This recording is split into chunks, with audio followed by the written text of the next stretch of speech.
नमस्कार, कैसे हैं आप सभी लोग। फुल एंड फाइनल में आपका एक बार फिर स्वागत है। बड़ी खबर कोरोना को लेकर आ रही है। भारत में कोरोना के नए वेरिएंट से हाहाकार है। देश में 18 राज्यों में वायरस का डबल म्यूटेंट वेरिएंट मिला है। 10,787 सैंपल की जांच में ब्रिटेन के वायरस के 786 सैंपल, दक्षिण अफ्रीका और ब्राजील के वेरिएंट के सैंपल भी मिले। इस वक्त ये बड़ी खबर आपको एक बार फिर से बताना चाहेंगे। कोरोना का नया वेरिएंट भारत में अपने पांव पसार चुका है। मैं सीधे चलूंगा इस ब्रेकिंग के साथ कुमार कुंदन के पास। कुमार कुंदन, पूरी जानकारी दीजिए।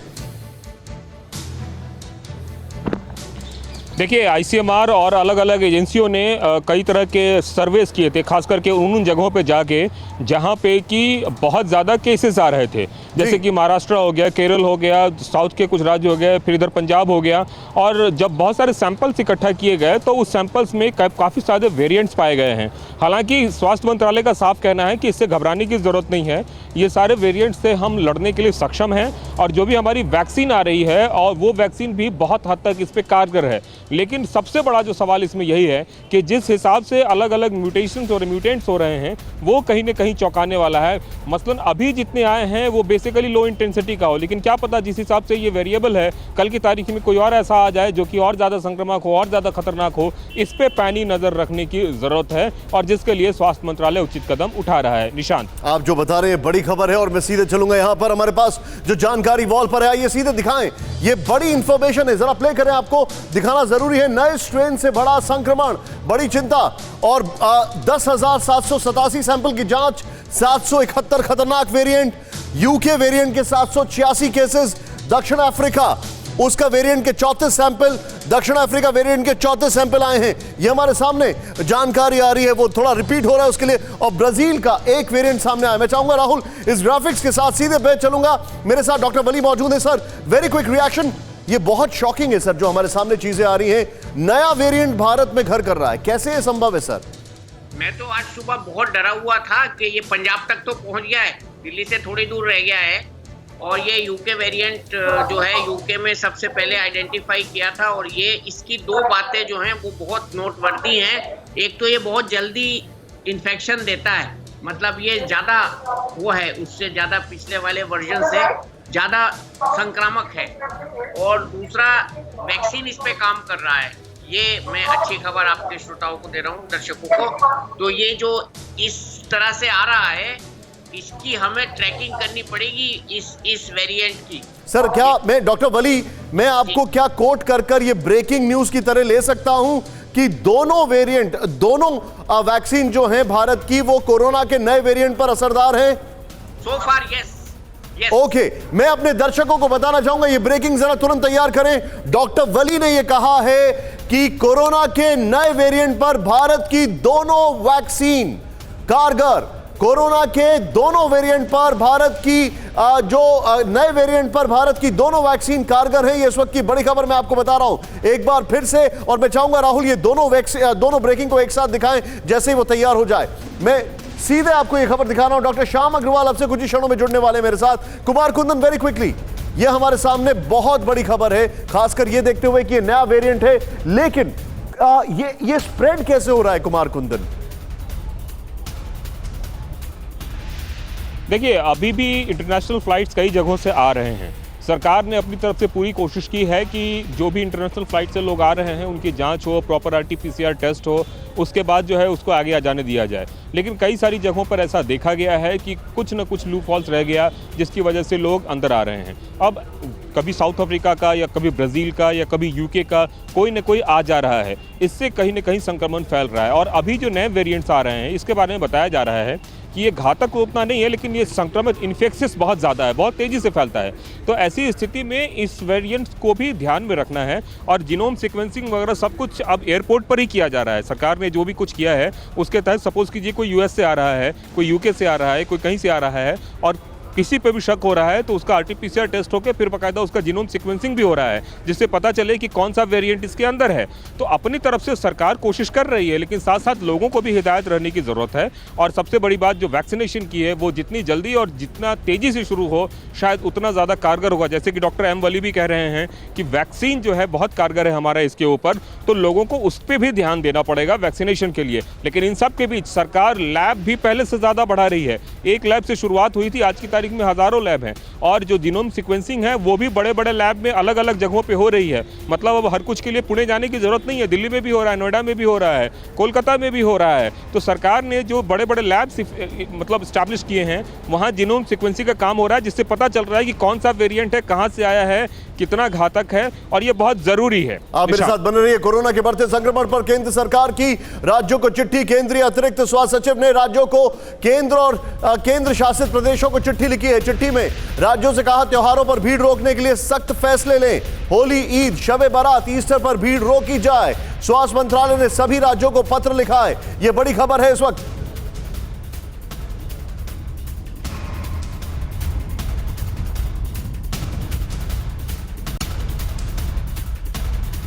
हमारे पास एक चिट्ठी केंद्र सरकार ने लिखी है और इसका सबसे बड़ी वजह मैं आपको दिखा रहा हूं। दिल्ली में 24 घंटे में कोरोना के 1100 से ज्यादा नए केस सामने आए। 24 घंटे में कोरोना से 4 की मौत। मार्च में तेजी से बढ़ा संक्रमण। दिल्ली में तेजी से संक्रमण फैलने के लिए जिम्मेदार सुपर स्प्रेडर की पहचान हुई। सभी डीएम को सुपर स्प्रेडर वाली जगहों की सख्त निगरानी के निर्देश। दोनों खबर दिखाएं। मैं सीधे चलूंगा, मानव मेरे साथ है। मानव, दिल्ली की अगर बात की जाए, केंद्र सरकार की चिट्ठी आ गई, लेकिन दिल्ली, मुझे याद है हमने एक हफ्ता पहले आप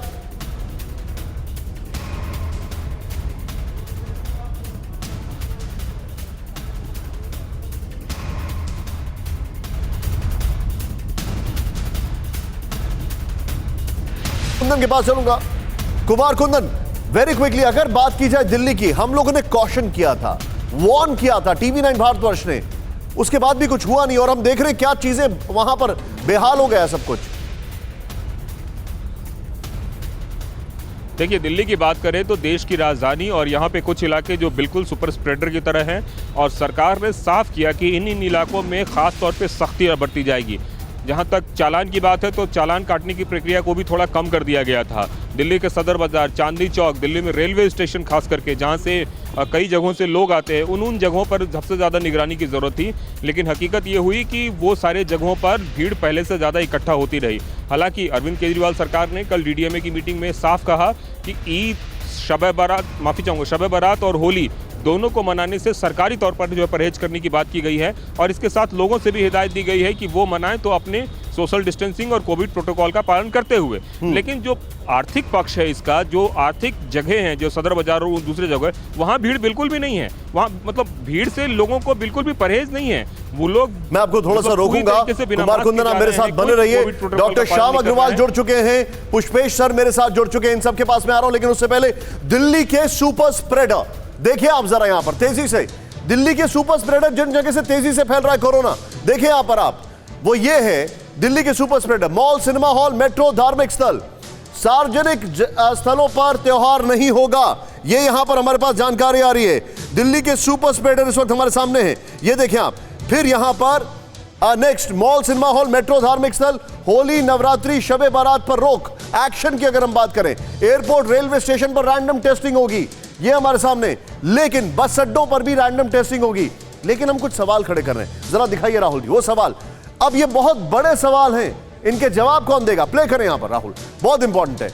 हम देश की राजधानी की बात इसलिए कर रहे हैं कि जब सुपर स्प्रेडर की पहचान हो गई है तो उन पर कार्रवाई करने में देरी क्यों? यानी एब्सोल्यूट शटडाउन क्यों नहीं किया जा रहा है? नेक्स्ट, चेंज करें। टीवी9 भारतवर्ष लगातार दिल्ली को आगाह कर रहा था, फिर कार्रवाई में देरी क्यों? पिछले एक हफ्ते 10 दिन से हम नॉन स्टॉप बता रहे थे कि मुंबई के बाद दिल्ली, मुंबई के बाद दिल्ली, होल्ड करें इसको राहुल, मुंबई के बाद दिल्ली। फिर क्यों नहीं हो रहा था ये? महाराष्ट्र के बाद दिल्ली, हम बार बार बोल रहे थे ये, क्योंकि ये पहले रहा है, प्रेसिडेंट रहा है, फिर भी ऐसा नहीं किया गया। नेक्स्ट, चेंज करें। मेट्रो, मॉल, थिएटर का कारोबार जरूरी है या इंसान की जान जरूरी है? दिल्ली को कोरोना के नए स्ट्रेन से कितना खतरा है, इस पर स्टडी कब होगी? मैं चाहूंगा सीधे राहुल ये दोनों ग्राफिक्स 1 बाय 1 करके प्ले करें। मैं सबसे पहले चलूंगा, पुष्पेश सर मेरे साथ है। पुष्पेश सर, ये सवाल हम कंटिन्यूसली रेज कर रहे हैं। अगर आपको याद होगा, 2 शोज में आप भी मेरे साथ थे पुष्पेश सर, एक लेवल ऑफ अलर्टनेस, एक level of proactiveness, pre-emptive strike, वो है ही नहीं सर। ये अपने आप में एक मौकरी नहीं है सर। नहीं, और मुझे लगता है जो बात आप बार बार रेखांकित कर रहे हैं उसे समझने की ज़रूरत है कि सरकार अपनी तरफ से सब कुछ कर रही है, मगर नागरिकों को ये समझने की ज़रूरत है कि यदि सरकार कहती है सार्वजनिक स्थान पर होली, नवरोज़, ईद आदि न मनाएं, तो सार्वजनिक स्थान क्या सिर्फ सड़कें और पार्क होते हैं? क्या मोहल्ले जो हैं, गली मोहल्ले हैं, घर हैं, अपार्टमेंट्स हैं, रेजिडेंशियल कॉलोनीज़ हैं, उनके भीतर यदि आप उसको सार्वजनिक स्थान न माने और सब मोहल्ले में मिलकर होली मनाने लग जाएं और क्या है कि नहीं ये तो हमारा त्यौहार है, इसको हम रोक नहीं सकते, जिस तरह की मूर्खता कुंभ स्नान के समय देखने को मिली थी, ये तो धार्मिक आस्थाओं का प्रश्न है। अब यदि आप होली पर रोक नहीं लगाएंगे तो आप किस मुंह से ईद और नवरोज़ पर रोक लगाएंगे? और अभी आने वाले महीने में अप्रैल में रमज़ान का पाक महीना शुरू हो जाएगा, तो दिन भर तो आदमी घर में रोज़ा रखेगा, मगर शाम को जो इफ्तार होता है और शाम को गुलजार होते से बाजार, उसका क्या होगा? और कुंदन कुमार बहुत अच्छी बात कह रहे थे कि इन धार्मिक महोत्सवों का एक आर्थिक पक्ष भी है। पिचकारियाँ बिकती हैं, अबीर गुलाल बिकता है, खिलौने बिकते हैं, मिठाइयाँ बिकती हैं, और यदि उन पर रोक लगती है कुछ पहले कुछ बाद में, तो एक वो जीविका के साथ जुड़ा जो प्रश्न है कि सदर बाजार की भीड़ को आप कैसे रोकेंगे, रेलवे स्टेशन की भीड़ को आप कैसे रोकेंगे? तो मेरी व्यक्तिगत राय तो ये है कि सरकार को बीच बीच में ये चेतावनी के साथ कि ऐसा हो सकता है यदि बढ़ा संक्रमण, तो आपको पूरा लॉकडाउन करना पड़ेगा। मैं शुरू से कहता आया हूँ कि मुझे रात का कर्फ्यू समझ में नहीं आता, रात 10 बजे से सवेरे 6 बजे तक का कर्फ्यू। हाँ सर, होता क्या उसमें? मतलब ये क्या मजाक है? रात के कर्फ्यू में क्या कर लेंगे लोग? जी बिल्कुल, आप जो बता रहे हैं सर, ये वाकई में सही बात है। मैं डॉक्टर श्याम अग्रवाल से पूछूंगा, सर अब जैसे सुपर स्प्रेडर आइडेंटिफाई कर लिए गए, मॉल, सिनेमा हॉल, मेट्रो, तो इनके ऊपर वहां पे टेस्टिंग करने से आप क्या कर लेंगे? इनके ऊपर कार्रवाई करिए, आप वहां पर इनकी फ्रीक्वेंसी कम करिए। भाई जान जरूरी है या व्यवसाय जरूरी है? देखिए निशांत, ये हम पहले भी कह ही चुके हैं कितनी बार कि अंकुश तो लगाना पड़ेगा, या तो जनता खुद पे अंकुश लगाए, नहीं तो सरकार को कुछ ना कुछ एडमिनिस्ट्रेटिव स्टेप्स लेने पड़ेंगे। जैसे कि आप देखें कि कुछ शहरों में नाइट कर्फ्यूज़ लग गए हैं, कुछ शहरों में सेक्शन 144 लग गया है, कॉलेजेस बंद हो गए हैं। तो ये कार्रवाई, जैसे महाराष्ट्र के अंदर 50% अटेंडेंस कॉलेजेस में, स्कूल्स में, ऑफिसेज में, रेस्टोरेंट्स के अंदर हो गई है। तो आई थिंक ये एहतियात लेने का समय है। अगर जनता ये नहीं समझ पा रही है कि इसकी ज़रूरत है, तो सरकार को इंटरवीन करना चाहिए। सर आप जो बता रहे हैं, आपने जनता का जिक्र किया है, डॉक्टर साहब मैं आपको थोड़ा सा रोक रहा हूं, एक आपको बहुत हैरान करने वाली खबर दिखा रहा हूं। पंजाब में 24 घंटे में कोरोना के 2254 नए मरीज मिले हैं। बड़ी खबर सिर्फ पंजाब में। ब्रिटेन के वेरिएंट से पंजाब में तेजी से फैल रहा है संक्रमण। बढ़ते संक्रमण के बीच शुरू हुआ होला मोहल्ला उत्सव। शॉट्स के साथ दिखाएं। संक्रमण से बचने के लिए जरूरी सतर्कता बरतने के दिए गए निर्देश, लेकिन होला मोहल्ला उत्सव जो है शुरू हो चुका है।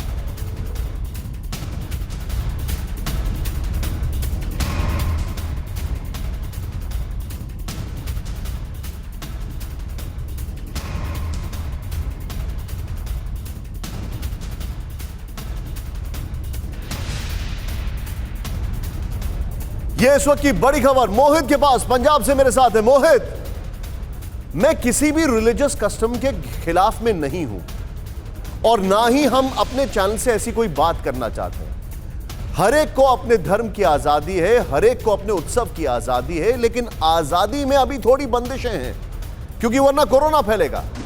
यहां पर होला मोहल्ला शुरू हुआ, इससे किसी को कोई आपत्ति नहीं है, लेकिन भीड़, उसका क्या करें?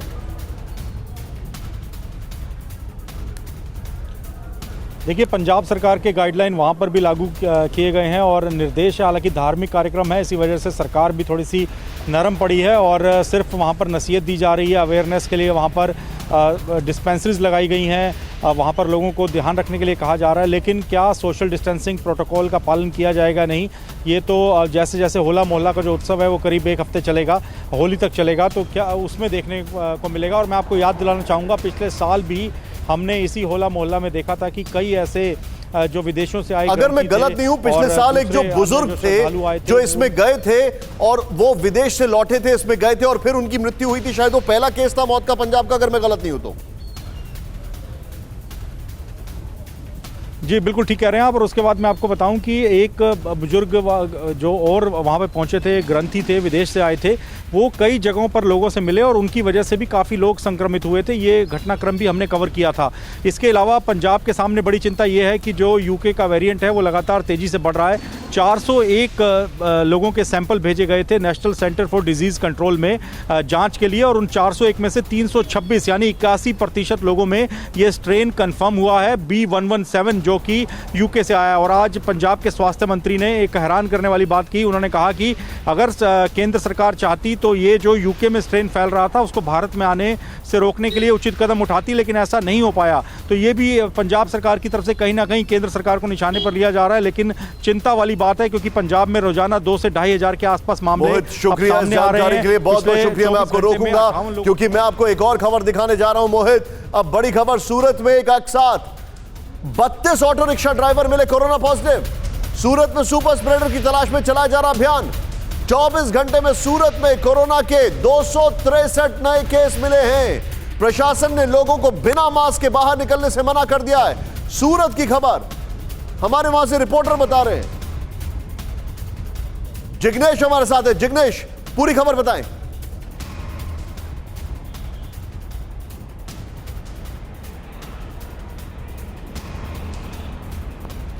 जिस प्रकार से देखा जाए तो सूरत, अहमदाबाद, ये सारी जगहों पे अभी दिन ब दिन केस बढ़ रहे हैं। सीधी सी बात है कि जिस प्रकार से आंकड़े आ रहे हैं, चौंकावनारे आंकड़े आ रहे हैं, क्योंकि प्राइवेट लैब की बात की जाए तो प्राइवेट लेबोरेटरी जो रिपोर्ट करती है, इलेक्शन के पहले 100 में से 1 या 2 पॉजिटिव केस आते थे।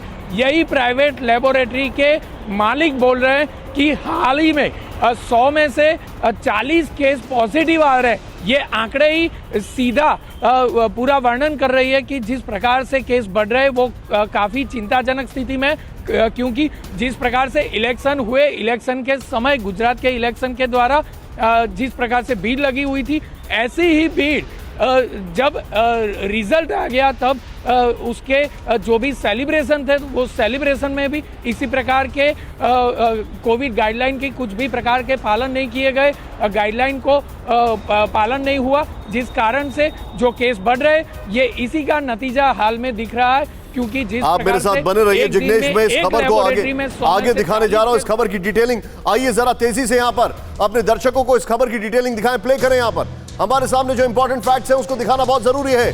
सुपर स्प्रेडर की बात हो रही है। सुपर स्प्रेडर की पहचान के लिए चलाया जा रहा अभियान। सूरत में 4 शहरों में नाइट कर्फ्यू, अहमदाबाद, सूरत, वडोदरा, राजकोट। नेक्स्ट चेंज करें, रिक्शा ड्राइवर, सब्जी वालों और दुकानदारों की रैंडम टेस्टिंग हो रही है। नेक्स्ट, नेगेटिव रिपोर्ट आने पर स्वास्थ्य कार्ड दिया जा रहा है। और इसके बाद चेंज करें, मास्क के बगैर बाहर निकलने पर रोक लगाई गई है। मैं सीधे चलूंगा इस खबर के बाद। राहुल, इस खबर के ग्राफिक्स लेके मैं quick reaction doctor Shyam Agarwal से लूंगा। सर, हमने देखा दिल्ली का पब्लिक ट्रांसपोर्ट, मेट्रो एक सुपर स्प्रेडर है, ये बात की गई। अब हम क्या देख रहे हैं सूरत में? मैं आपसे 2 सवाल पूछ रहा हूं। सूरत में ऑटो रिक्शा कैसे वहां पर एक बहुत बड़ा सुपर स्प्रेडर साबित हो गया है, पब्लिक ट्रांसपोर्ट। दूसरा, इलेक्शन के बाद, इलेक्शन बंगाल में भी हो रहा है, असम में भी हो रहा है, तमिलनाडु में ऑलरेडी कोरोना के केसेस बढ़ रहे हैं।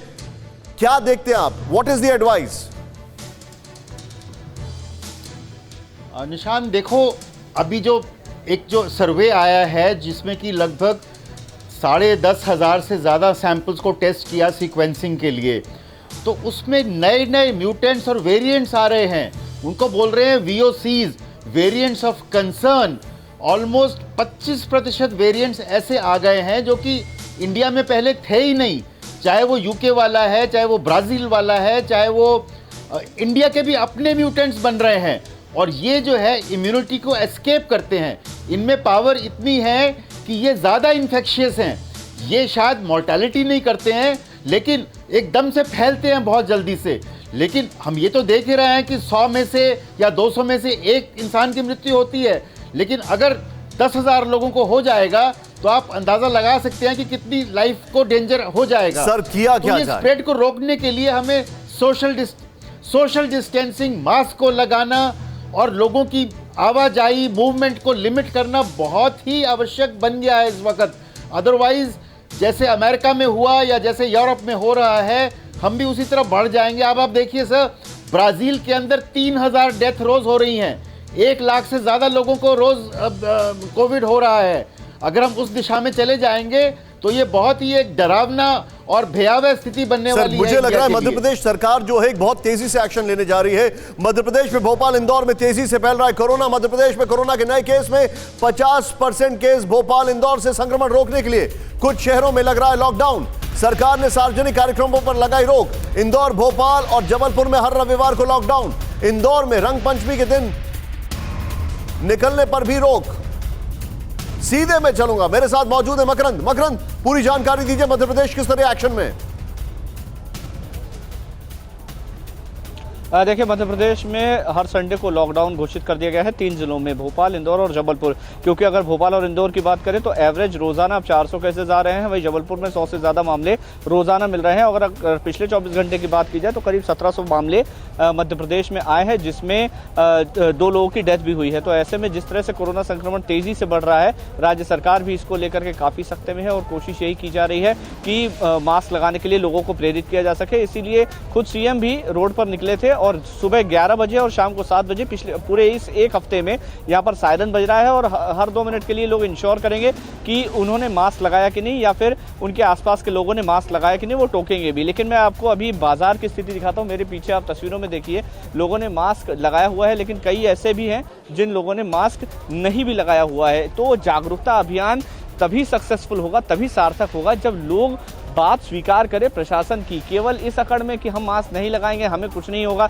इस तरह से अगर लोगों का एटीट्यूड रहेगा तो आने वाले दिनों में कोरोना संक्रमण और फैलेगा। और उसकी वजह भी खुद सरकार ये मानती है कि लोगों ने लापरवाही की है, लेकिन इसके बावजूद बड़ी तादाद में लोग इकट्ठा हो रहे हैं। लॉकडाउन भले ही रात का किया गया है, 10 बजे के बाद से सुबह के 6 बजे तक का लॉकडाउन है रोजाना रात को 20 जिलों में, लेकिन उसके बावजूद भी उसका कोई सार्थक असर इसीलिए नहीं है क्योंकि रात को बहुत ज़्यादा लोग बाहर निकलते नहीं हैं। और आम दिनों में शाम के वक्त जो बाजारों में भीड़ होती है वो कहीं ना कहीं एक बहुत बड़ा रीजन है कि संक्रमण लगातार तेजी से फैलते हुए। बहुत बहुत शुक्रिया मकरंद, मैं आपको रोकूंगा। एक और चीज है, गर्मी बहुत तेजी से है, इसलिए हो सकता है लोग दोपहर के वक्त ना निकले, रात में ज्यादा निकले, उस सबसे सावधान रहना बहुत जरूरी है। मकरंद और जिग्नेश, शुक्रिया आपका। महाराष्ट्र में 24 घंटे में कोरोना के 28,699 नए मरीज मिले। कोरोना से 24 घंटे में 132 लोगों की जान गई। बड़ी खबर, नांदेड़ और बीड़ में आज रात से संपूर्ण लॉकडाउन। स्वास्थ्य मंत्री ने कहा संक्रमण तेजी से बढ़ा तो दूसरे इलाकों में भी लग सकता है लॉकडाउन। बड़ी खबर है ये। महाराष्ट्र की जो जानकारी हम आपको दे रहे हैं, आइए जरा महाराष्ट्र की हम जानकारी दिखाएं क्विकली। बिग वॉल पर आइए राहुल मेरे साथ, और यहां पर अपने दर्शकों को बताना बहुत जरूरी है कि महाराष्ट्र में हालात क्या हैं। यहां पर प्ले करें आप। परभणी आज शाम 7 बजे से 31 मार्च तक लॉकडाउन। नेक्स्ट चेंज करें यहां पर, वो नांदेड़ 25 मार्च से 4 अप्रैल तक। बीड़ 26 मार्च से 4 अप्रैल तक लॉकडाउन। नेक्स्ट चेंज करें। नासिक नाइट कर्फ्यू शुरू हो चुका है। नेक्स्ट चेंज करें। थाने नाइट कर्फ्यू शुरू हो चुका है। ये देख रहे हैं आप, पुणे नाइट कर्फ्यू शुरू हो चुका है।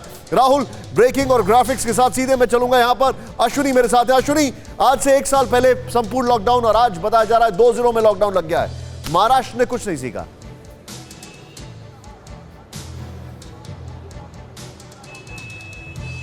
आपका सवाल दोहराइएगा निशान। मैं कह रहा हूं आज से 1 साल पहले संपूर्ण लॉकडाउन था और आज 2 जिलों में महाराष्ट्र में संपूर्ण लॉकडाउन है। महाराष्ट्र ने कुछ नहीं सीखा और अभी भी चीजें, हालात जो हैं वो काबू में नहीं है। जी देखिए निशांत, आपको बता दें कि अब 3 जिलों में पूरी तरह से लॉकडाउन हो चुका है। नागपुर में पहले से था, साथ ही आज जो है बीड़ जिले में पूरी तरह से लॉकडाउन के लिए कह दिया गया है, और नांदेड़ जिले में, यानी कि 3 जिले ऐसे हैं जहां पर कंप्लीट लॉकडाउन होगा। और जो स्थिति इन जिलों में है वो ये सरकार को फैसला लेने पर मजबूर कर दी है। यही स्थिति कमोबस मुंबई में भी है। मुंबई में रोजाना 3000 से या 3000 के ऊपर आंकड़े आ रहे हैं, जो हो सकता है कि आने वाले दिनों में जिस तरह से सरकार लगातार चेतावनी दे रही है कि अगर लोग नहीं समझें तो लॉकडाउन जैसी स्थिति यहाँ पर भी बनानी पड़ेगी। तो हो सकता है कि आने वाले दिनों में खासतौर पे होली का त्यौहार नज़दीक आ रहा है, ऐसे में लोग भीड़ इकट्ठा ना करें। इसको लेकर बीएमसी ने पहले से एक एडवाइजरी जारी की है कि कोई भी इस तरह से भीड़ जो है ऑर्गेनाइज नहीं करेगा जहां पर होली खेलने का कार्यक्रम किया जाए, या ऐसा अगर कोई करता है तो उसके ऊपर कार्रवाई की जाएगी। तो ऐसे में ये बहुत ज़्यादा मुमकिन है कि बीएमसी कुछ ऐसे स्टेप ले जिस तरह से नांदेड़, बीड़ और नागपुर में हुए हैं, बड़े स्टेप्स लिए गए हैं। वहाँ पर कंप्लीट लॉकडाउन किया गया है। मुंबई में हो सकता है कि आने वाले दिनों में कुछ स्टेप लिए जाएं, जिसकी चेतावनी लगातार सरकार दे रही है। और इतनी चेतावनी देने के बाद भी कोई जो नंबर्स हैं वो लगातार बढ़ रहे हैं, जो बहुत ही चिंता का विषय है। Point taken. आप मेरे साथ बने रहिए। आप अश्विनी, आपका शुक्रिया। भारत में और खतरनाक हुई कोरोना की सेकेंड वेव। बड़ी खबर, कल भारत में कोरोना के से सबसे ज्यादा मौतें हुई हैं। देश में बीते 24 घंटे में कोरोना के 47,239 मरीज मिले हैं। भारत में 5 करोड़ से अधिक लोगों को लगा कोरोना का टीका। मैं सीधे चलूंगा यहां पर कुमार कुंदन के पास। कुमार कुंदन, सरकार अपनी तरफ से बहुत कोशिश कर रही है वैक्सीनेशन के अलग अलग शेड्यूल बनाने की, लेकिन हम देख रहे हैं असर कुछ नहीं हो रहा है। कोरोना बेलगाम होता जा रहा है और हम बस देख रहे हैं अभी पहला फेज ही कई जगह वैक्सीन का कंप्लीट हुआ है। निशांत, इस बीच में एक जानकारी आपको देना चाहूँगा। दिल्ली गवर्नमेंट ने अभी अभी एक IAS ऑफिसर की पोस्टिंग हेल्थ डिपार्टमेंट में स्पेशली इसलिए की है क्योंकि कोरोना के मामले बढ़ रहे हैं। एक 1994 बैच के IAS ऑफिसर की पोस्टिंग की है। तो अब आप ये देखना शुरू कर दीजिए कि सरकार की कोशिशें फिर से शुरू हो गई है, लेकिन लोग जो हैं अभी भी समझने को तैयार नहीं हो रहे हैं। 1100 केसेस आ गए। आप इसको ऐसे समझिए, जब 60 साल से ऊपर और 45 साल तब कोशिश शुरू की है। 1100 केसेस के बाद दिल्ली में तब कोशिश शुरू हुई है, पहली बात। दूसरी बात कि एक तो सरकार की लापरवाही है कहीं ना कहीं, और लोगों की भी उससे बड़ी लापरवाही है। जिनको बताया गया है कि आप वैक्सीन ले सकते हैं, वो वैक्सीन लेने से कतरा रहे हैं। कोई पहली डोज लेके पहले जो हेल्थ केयर वर्कर्स हुआ था उसमें 10 लाख लोगों ने दूसरी डोज नहीं ली थी। इसके लिए कौन जिम्मेवार है? आप बताइए कि हेल्थ केयर वर्कर्स ही नहीं लेंगे तो फिर आम लोग कैसे लेंगे? नेताओं की बात देखिए, जिन जिन नेताओं ने वैक्सीन को लेकर क्या नहीं कहा, वो नेता खुद जाके अब वैक्सीन लगवा रहे हैं। तो इस तरह से कंफ्यूजन फैला, भ्रम फैला, जिसकी वजह से वैक्सीनेशन ड्राइव को कहीं ना कहीं धक्का लगा है। दोबारा से जब से प्रधानमंत्री मोदी ने खुद की वैक्सीन लगवाई है, उसके बाद से लोगों में कहीं ना कहीं एक उत्साह बढ़ा है और ये वैक्सीन ड्राइव धीरे धीरे बढ़ रहा है। आज तक का आंकड़ा है 5 करोड़ का, लेकिन जिस रफ्तार से बढ़नी चाहिए थी उस रफ्तार से नहीं बढ़ पाया है। उम्मीद ये की जा रही है कि 1 अप्रैल से सरकार की तरफ से कई स्पीड ब्रेकर्स भी तो हैं। जैसे मिसाल के तौर पर अगर यूथ लगवाना चाहता है तो वो लगवा नहीं सकता है। अब आपने एक बेंचमार्क बना दिया कि 45 साल से नीचे नहीं, 45 साल के ऊपर। पहले आपने 45 साल प्लस कोमॉर्बिडिटी बना दिया था, तो स्पीड ब्रेकर्स तो वहां पर भी लग रहे हैं। देखिए, सरकार की कोशिश ये है कि ज़्यादा से ज़्यादा वैक्सीन लगा के हम हर्ड इम्यूनिटी डेवलप करें, वो ज़्यादा जरूरी है, ना कि सबको हम वैक्सीन लगाएं। ये भी इसका एक तकनीकी पहलू है जिसको गौर किया जा रहा है, पहली बात। दूसरी बात ये है कि एक स्टेज वाइज मैनेजमेंट अगर किया जाएगा तो मैं आपके पास आ रहा हूं, एक कुछ सवाल मैं खड़ा कर रहा हूं, उसके बाद फिर हमारे जो डॉक्टर्स हैं उनके पास आ रहा हूं, क्योंकि पुष्पेश्वर से मुझे कुछ और बंगाल के ऊपर भी सवाल पूछना है आज यहां पर। देश में क्या वैक्सीन का चक्र तोड़ पाएगा कोरोना की चेन? Question mark. देश में कोरोना संक्रमण की तेजी नए रिकॉर्ड बना रही है। क्या वैक्सीन की रफ्तार इसे रोकने के लिए पर्याप्त है? नेक्स्ट, राहुल थोड़ा जूम इन करें, नेक्स्ट चेंज करें। कोरोना के नए स्ट्रेन तेजी से भारत में फैल रहे हैं, क्या वैक्सीन इससे निपटने में कामयाब होगी? इसका जवाब अभी दिया है डॉक्टर वली ने। भारत में युवाओं की संख्या ज्यादा है, कोरोना के नए स्ट्रेन दुनिया में युवाओं को शिकार बना रहे हैं। क्या युवाओं के लिए वैक्सीनेशन शुरू नहीं करना चाहिए? नेक्स्ट चेंज करें। क्या भारत में वैक्सीन प्रोग्राम को लॉकडाउन से तेजी मिल सकती है? कि आपने लॉकडाउन लगा दिया और वैक्सीन बढ़ा रहे हैं, ऐसा भी हो सकता है। मैं सीधे चलूंगा, क्विक रिएक्शन यहां पर लूंगा डॉक्टर वली से। सर, जो युवा है वो बताया जा रहा है कि नए स्ट्रेन से ज्यादा प्रभावित है और हमारे यहां युवाओं को वैक्सीनेशन अभी मिल नहीं रहा है। आपको लगता नहीं है एक बहुत बड़ा बॉटलनेक है? फर्स्ट ऑफ नेक्स्ट मंथ से वैक्सीनेशन 45 एज प्लस को देने की बात हो चुकी है। अब वो फर्स्ट तक का इंतजार है।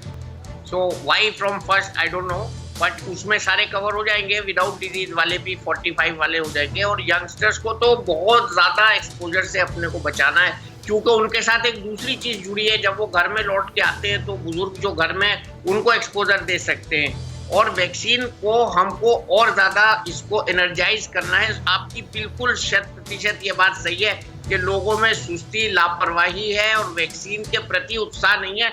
मुझे ये लगता है कि हमको बड़ी आसानी से वैक्सीन मिल गई, इसलिए इसकी हम लोग बेकदरी कर रहे हैं। अगर ये कहूँ तो गलत नहीं होगा, क्योंकि सब कह रहे थे मार्च से पहले नहीं आएगी, मार्च से पहले नहीं आएगी, और हमारे को जनवरी में मिल गई। इसकी कदर कर लो भाई, इसकी कदर कर लो, इसको ले लो। और इसका जो इंटरवल रखा है गवर्नमेंट ने कोविशील्ड का, उसके हिसाब से ले लीजिए, और बाकी की जो है दूसरी कोवैक्सीन है उसके हिसाब से ले लीजिए। लेकिन वैक्सीन दवा नहीं है, वैक्सीन तो केवल एक छोटा सा कवच है। दवा वही है तीनों हमारी, मास्क, और हैंड सैनिटाइजेशन और 2 मीटर डिस्टेंस और हाइजीन। अब मैं क्विक रिएक्शन यहां पर डॉक्टर श्याम अग्रवाल से लूंगा। सर, क्यों ना मैं एक बहुत अच्छा मेथड आपसे सजेशन लेना चाह रहा हूं। क्यों ना आप लॉकडाउन लगाएं, ऑल्टरनेट डेज, और इन लॉकडाउन में आप वैक्सीनेशन की स्पीड को इंक्रीज करें। क्यों ना ये एक मेथड ट्राई किया जाए। आउट ऑफ बॉक्स तो करना ही पड़ेगा चीजों को। निशांत, देखिए, मैंने पहले भी कहा है कि भारत में 60 लाख प्रतिदिन वैक्सीन होना चाहिए। आप ये सिंपल सी बात समझें कि अगर 1 करोड़ वैक्सीन प्रतिदिन होंगी तो 30 दिन में 30 करोड़ वैक्सीन हो पाएंगी। अभी हमारी रफ्तार केवल 15 से 20 लाख की रेंज में चल रही है, तो इस स्पीड से हम लोग बहुत ही धीरे धीरे चल पाएंगे, नंबर 1। नंबर 2, आपने ये सवाल रेज किया था कि ये जो वैक्सीन है क्या हम इसको डिफीट कर पाएंगे। देखिए, हमारी अभी जो कोविशील्ड और कोवैक्सीन है वो पुराना स्ट्रेन और इंग्लैंड का जो स्ट्रेन है, दोनों में कामयाब हैं।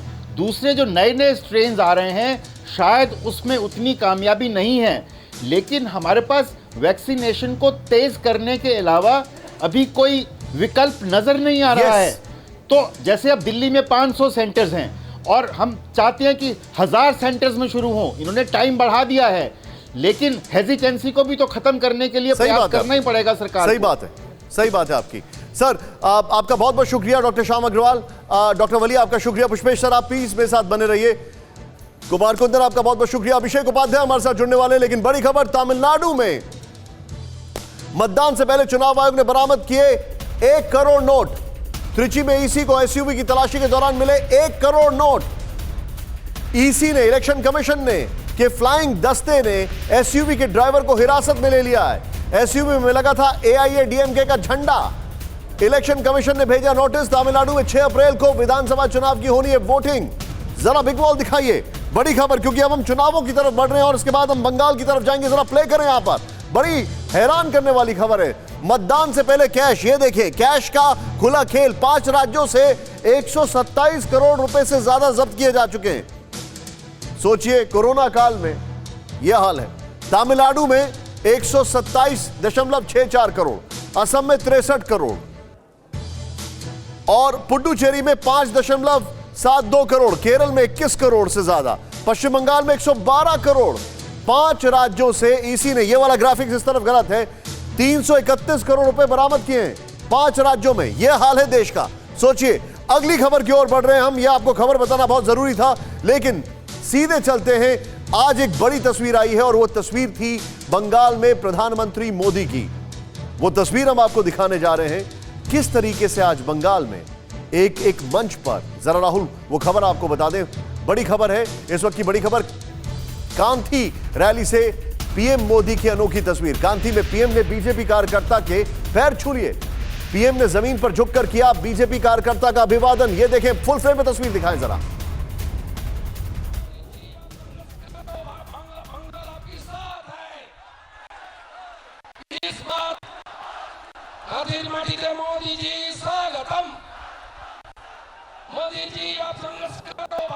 कि आप किस तरीके से एक कार्यकर्ता वहां पर प्रधानमंत्री के पैर छूने आ रहे थे और प्रधानमंत्री खुद नीचे झुक के उनके पांव छूने लग गए।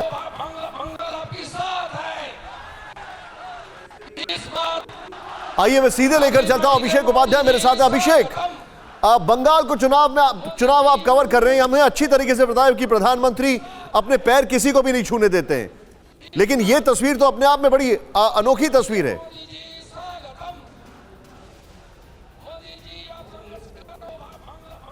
बिल्कुल निशांत, देखिए, इनका नाम अनूप चक्रवर्ती है। ये कांथी के बीजेपी के जिला अध्यक्ष हैं। इनका हमने इंटरव्यू भी किया है और ये जब हमने इनका इंटरव्यू किया तो ये रोने लगे, इतने ज़्यादा ये भावुक हो गए। ये प्रधानमंत्री का पैर छूने के लिए झुके थे, लेकिन तब तक प्रधानमंत्री ही इनके चरणों की ओर जिस तरह से वो बढ़े, उससे एकदम ये भाव विवल हो गए। इनको रोका प्रधानमंत्री ने और उसके बाद से इन्होंने ये कहा हमसे इंटरव्यू में हमारे कि मैं ज़िंदगी में इसको कभी नहीं भूल पाऊंगा। तो ये एक कार्यकर्ताओं से जो जुड़ाव है, उस जुड़ाव की एक वानगी थी जो वहाँ पर सामने आई। निशांत।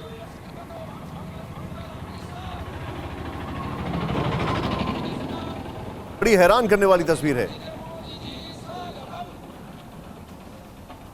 और ये देखें, लेकिन मैं एक चीज समझना चाहता हूं अभिषेक,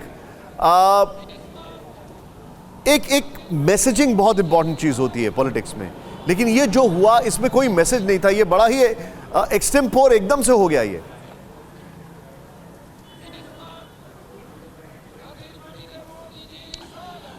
बिल्कुल, देखिए ये मैंने उनसे पूछा भी अनूप चक्रवर्ती से कि क्या ऐसा आपको उम्मीद थी कि ऐसा कुछ होगा, तो वो भी एकदम हैरान थे कि नहीं, मुझे बिल्कुल उम्मीद नहीं थी। और ये हम चूंकि पीएम की और भी कई सारी रैलियां हैं कि मैं कवर कर चुका हूं, तो आमतौर पर ये होता नहीं है, लेकिन यहाँ पर ये हुआ कि जो भी आ रहा था वो उनका पैर छूने की कोशिश कर रहा था कांथी में। तो एक तरह का भावुक रिश्ता भी लोग फील कर रहे थे कांथी में। इस जगह पर करीब 25 सालों में पहली बार प्रधानमंत्री यहाँ पर आया हुआ है। इन्होंने TV9 से जो बातचीत की है, इनके शॉट्स के साथ आइए दिखाते हैं एक बार। आके हमको एकदम से झुक गए थे, जैसे हमको एकदम झुक के उठा लिया हमको ये आदर दिया, श्रद्धा दिया। ये हमारा एक गौरव की बात है, ये लाखों कार्यकर्ता के लिए एक गौरव का है कि हम लोग सभी देश का सेवक हूँ, देश को इतना सेवक से हमको सीखना चाहिए, ये भी हमारा संस्कार संस्कृति है। एकदम भावुक हो गए, मैं आंसू देख रहा हूँ आपकी आंखों में। थोड़ा ये कोई नहीं, ये हमारे लिए एक माइलस्टोन है, ये हमारा ये जीवन का एक सुनहरा पल है। ये सोचते रहते जे हम लोग भी उसके साथ हो, उसके भी आभारी हो। वाकई में अद्भुत क्षण है ये अभिषेक, बहुत शानदार, वेल डन अभिषेक, रियली वेल डन। और अभिषेक आपको स्क्रीन पर दिखाई दे रहे हैं, पूरी एक इंच जमीन बंगाल की इन्होंने नाप दी है इस चुनाव में, और इनसे बहुत सारे सवाल और भी करने हैं मुझे। लेकिन बड़ी खबर बंगाल में पीएम मोदी और ममता के बीच वार पलटवार। बंगाल के कांथी में पीएम मोदी ने टीएमसी सरकार पर साधा निशाना। पीएम मोदी ने दीदी से पूछा, गरीबों का चावल किसने लूटा। विष्णुपुर से ममता का पलटवार, नरेंद्र मोदी झूठ बोलते हैं। दोनों के बाइट दिखाएं जरा। आज पश्चिम बंगाल पूछ रहा है कि अम्फान की राहत किसने लूटी, गरीब का चावल किसने लूटा। ব্যাংকে আপনি টাকা রাখছেন, ব্যাংক বন্ধ করে দিচ্ছে, যে কোনো দিন বলবে ব্যাংক বন্ধ, তোমার টাকা নেই, বাড়ি যাও। ইন্স্যুরেন্স বিক্রি করে দিচ্ছে, কোল ইন্ডিয়া বিক্রি করে দিচ্ছে, রেল বিক্রি করে দিচ্ছে, বিএসএনএল বিক্রি করে দিচ্ছে, এমটিএনএল বিক্রি করে দিচ্ছে, এইচপিসিএল বিক্রি করে দিচ্ছে, সব বিক্রি করে দিচ্ছে, সব কারখানা বন্ধ করে দিচ্ছে। শুধু একটাই কারখানা চালু থাকবে, নরেন্দ্র মোদীর মিথ্যে কথা বলার কারখানা, আর নরেন্দ্র মোদীদের বিজেপি পার্টির জচ্চুরি করে খাওয়ার কারখানা। देख रहे हैं आप, बंगाल में पहले चरण की वोटिंग में सिर्फ 2 दिन बाकी हैं और बीजेपी टीएमसी समेत सभी पार्टियों ने झोंकी पूरी ताकत। कल पहले चरण का प्रचार का आखिरी दिन। पहले चरण में 30 विधानसभा सीटों के लिए डाले जाएंगे वोट। सीधे चलते हैं बिग वॉल पर, आपको यहां पर कुछ रोचक जानकारी दे दें और फिर मैं पुष्पेश सर के पास आऊंगा। वेरी क्विकली राहुल, तेजी से जरा दिखाएं पहले चरण में जाति और धर्म का समीकरण जो है उसको जरा बता देते हैं। देखिए आप यहां पर, प्ले करें इसको। जो मुस्लिम वोट है 7% है, अनुसूचित जाति 19%, अनुसूचित जनजाति 15%। नेक्स्ट चेंज करें यहां पर। इस चरण में महतो समुदाय का 14 सीटों पर सीधा असर होगा। नेक्स्ट चेंज करें। पहले चरण में बाउरी समुदाय का 8 विधानसभा सीटों पर प्रभाव होगा। नेक्स्ट चेंज करें। 12 सीटों पर अनुसूचित जनजाति की आबादी 20% से ज्यादा है।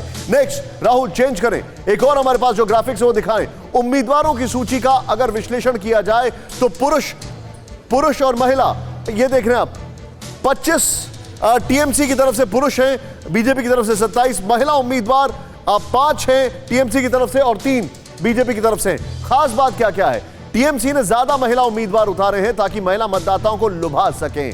नेक्स्ट चेंज करें राहुल, तुरंत चेंज करें। एक और वॉल हमारे पास है, बहुत तेजी से मैं आपको कुछ दिखाना चाह रहा हूं। उम्मीदवारों की सूची में उम्मीदवारों की उम्र 25 से 40 साल 8, नोट करें यहां पर। और ये जो नीचे है 41 से 50, बीजेपी में 11 है, वहां पर 9 है, लेकिन ये नोट करें आप, ज्यादातर जो है वो 60 के नीचे हैं। 60 प्लस बीजेपी में सिर्फ 5 है। थोड़ा जूम इन करके दिखाएं इसको। 60 प्लस जो है बीजेपी में 5 हैं, टीएमसी के करीब 8 हैं। ये जो हालात हैं आपके सामने, ये बड़े इंटरेस्टिंग स्टैटिस्टिक्स हैं। बहुत क्विक, एक बहुत शार्प रिएक्शन में पुष्पेश सर से लूंगा। सर, फर्स्ट फेज की अगर बात की जाए, ये इलेक्शन किस ओर ड्रिफ्ट करता जा रहा है? पर्सनैलिटी ड्रिवन ज्यादा लग रहा है और इश्यूज पीछे आ गए। बहुत शार्प रिएक्शन पुष्पेश साहब। मुझे लगता है कि पर्सनैलिटी ड्रिवन तो ये शुरू से है, और जहां तक मोदी जी का प्रश्न है, उनके बराबर नेता करिश्माई व्यक्तित्व वाला बेमिसाल हिंदुस्तान में दूसरा कोई नहीं है। मगर जहां तक बंगाल की स्थानीय राजनीति का प्रश्न है, वहां अपना करिश्मा ममता का अपनी तमाम गलतियों, भावनात्मक भूलों के बाद भी काफ़ी बरकरार है। तो मुझे लगता है कि ये लड़ाई पहले चरण में लगभग कांटे की छूटेगी, और निश्चित रूप से ये ममता के लिए जीवन मरण का प्रश्न है, हर पास लड़ाई है, नंदीग्राम का मतदान है। तो मुझे लगता है कि तृणमूल इसको किसी भी हालत में अपना मोमेंटम गंवाएगी। जी बहुत बहुत शुक्रिया पुष्पेश सर। मैं इस बुलेटिन को क्लोज कर रहा हूं, लेकिन एक बड़ी खबर के साथ बीजेपी के कार्यकर्ता के ऊपर जो हमले की खबर है उस ब्रेकिंग के साथ मैं क्लोज कर रहा हूं। ये बड़ी खबर, सोचिए पहले फेज से पहले बड़ी खबर यह आ रही है कि बीजेपी का एक और कार्यकर्ता है, उसके ऊपर बमबारी। दिनहाटा में बीजेपी मंडल अध्यक्ष का शव लटका मिला है। बीजेपी नेता अमित मालवीय का टीएमसी पर आरोप।